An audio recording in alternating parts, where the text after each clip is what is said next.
سال کا ایک ایسا دن جس میں اللہ تعالیٰ لاکھوں انسانوں کو جہنم سے آزاد فرماتا ہے۔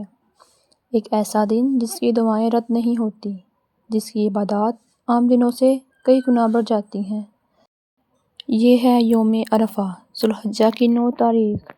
میدان عرفات میں سفید احرام پہنے لاکھوں حاجی اپنے رب کے سامنے کھڑے ہوتے ہیں۔ کوئی رو رہا ہے، کوئی اپنے گناہوں کی معافی مانگ رہا ہے، کوئی اپنے ماں باپ کے لیے دعا مانگ رہا ہے اور کوئی پورے امت مسلمہ کے لیے۔ یوم عرفہ کی فضیلت کے بارے میں نبی کریم صلی اللہ علیہ وسلم نے فرمایا، اللہ تعالیٰ یوم عرفہ کے دن سب سے زیادہ لوگوں کو جہنم سے آزاد فرماتا ہے۔ یہ دن صرف حاجیوں کے لیے نہیں بلکہ پوری امت مسلمہ کے لیے رحمت کا دن ہے۔ دنیا بھر کے مسلمان اس دن روزہ رکھتے ہیں، نماز پڑھتے ہیں، قرآن پاک کی تلاوت کرتے ہیں اور اپنے رب سے مانگتے ہیں۔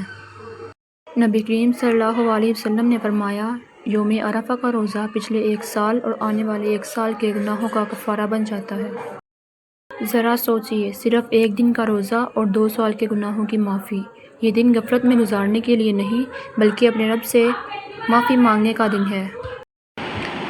اسی لیے اس دن زیادہ سے زیادہ استغفار کریں، نفل پڑھیں، قرآن مجید کی تلاوت کریں، صدقہ دیں اور دل سے دعا مانگیں۔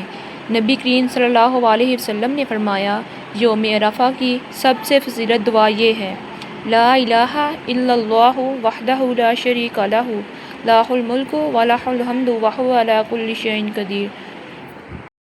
اور یہ دعا بھی پڑھیں، اللہم انک عفو تحب العفو فاعف عنی۔